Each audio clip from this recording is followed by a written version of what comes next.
government, is there a way to find a solution on this?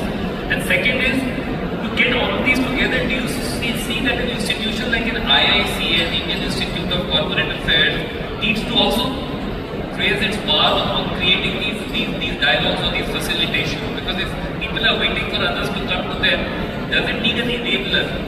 Honestly, how does it happen? Honestly, tell me how many consultations that IIC is running, which is without fees. Yeah, all the trainings are with the fees involved. So people will not go there. That's one. It has become a revenue generating model. That's the problem there. Second is working with government is like attaining nirvana every day. So it's not an easy thing. It's a difficult task that one is fulfilling.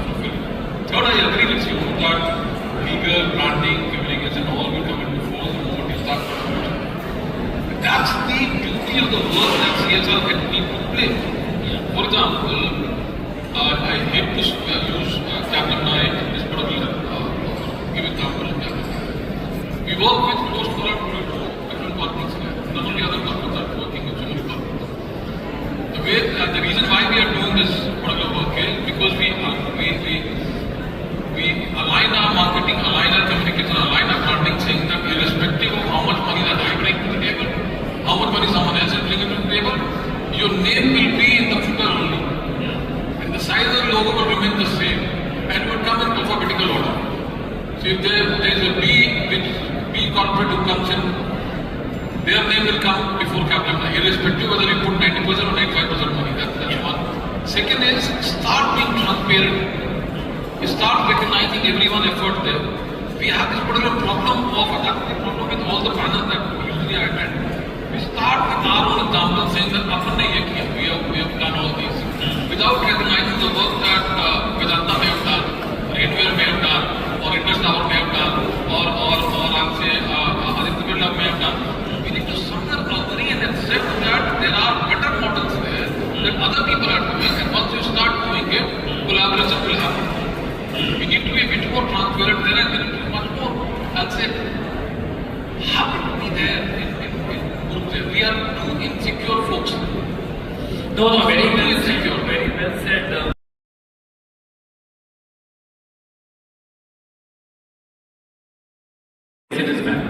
So, what can be the role of such decentralized policy bodies to bring in the role of the enabler, which I'm sensing in the conversations here that maybe because of somebody said, Anurag said, when people waiting, somebody said that people need to come together. Can the decentralized policy bodies like the Sindhu Ayog in Uttarakhand and likewise in other states play the enabler role to join the dots so that wherever there's an island of excellence like an IIT, say in Uttarakhand or say an IIT in Madhya Pradesh or say in Guwahati, I think Chetna mentioned, can that play the role of the enabler to bring in the concerned departments of the government, because that state level body is linked with government, and then take that learning to the last mile? Can that be a solution is what I would like to ask you. Yeah, the power breakdown at the lunch. By the way, your time is not to yes, I can talk. You have. Okay, so decentralized.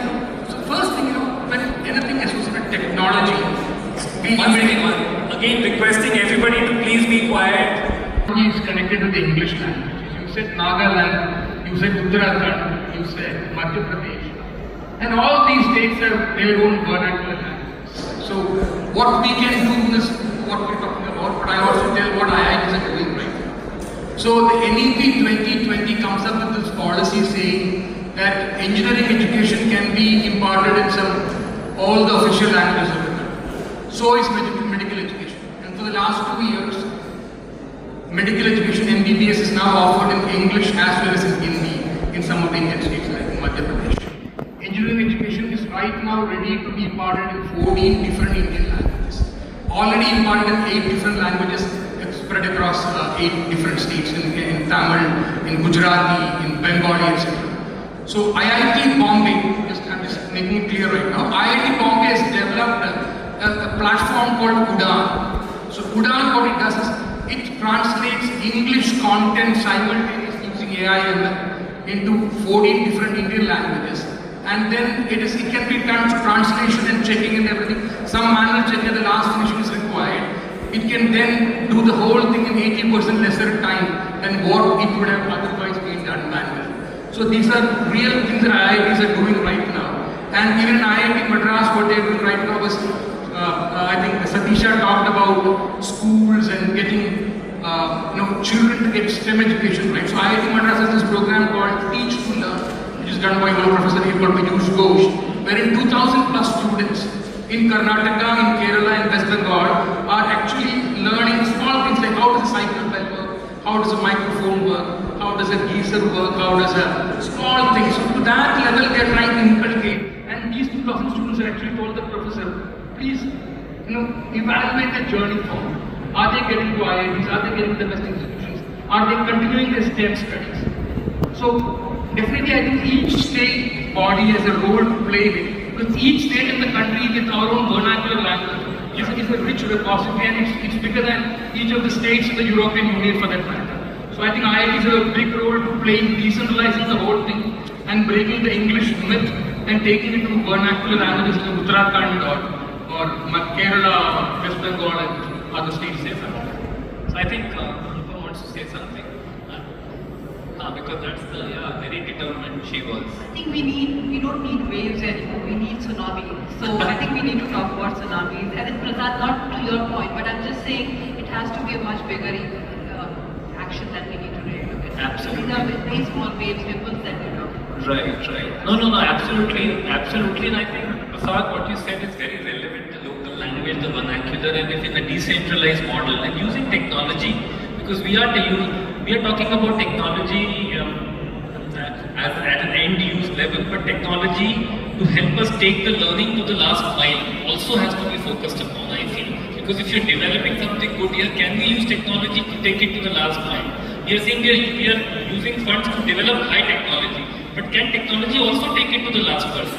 I think that is a very key requirement, I feel. And there's a question here from a gentleman or a lady, role of CSR. Who has sent this piece of paper? Anonymous. Okay, great. Role of CSR and significance of Indian knowledge system towards skilling India for a Viksit Bharat. So the query, then maybe anybody can take this. Because it appears to me that the question is, what can be the role of the Indian knowledge system? We should not miss that. So anyone would like to take that in this process of Viksit Bharat, and what role the Indian knowledge system, or are the IITs working on that maybe? Yeah, so I know a little bit about this Indian knowledge systems. So IIT Bombay's Indian knowledge system is about, for example, I'll tell you, Sanskrit is the mother language of India, is the mother of not just Bharatiya Bhashas, but also a lot of Indo-European languages including Spanish, Italian and French. Absolutely. There are 45 lakh manuscripts in Sanskrit which are not even touched right now.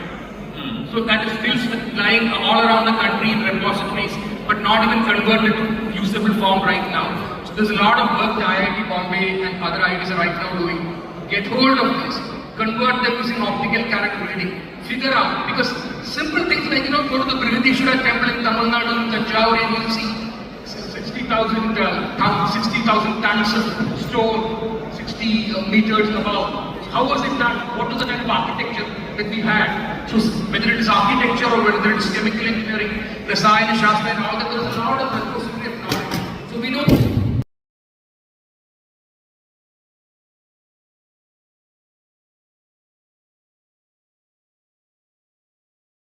Any other point you want to add to what you were saying? It's not about happening on alerting the information. No, I think we will end the panel. I really appreciate everybody's inputs and wisdom. I would just like to say this to everybody that this is a matter that concerns all of us, because if India becomes a developed nation, then we all feel very proud. And I think this last question, the query that came on Indian knowledge systems, I feel if the IITs can also contribute to strengthening that, I think it can give us a lot of strength by giving us greater sense of identity.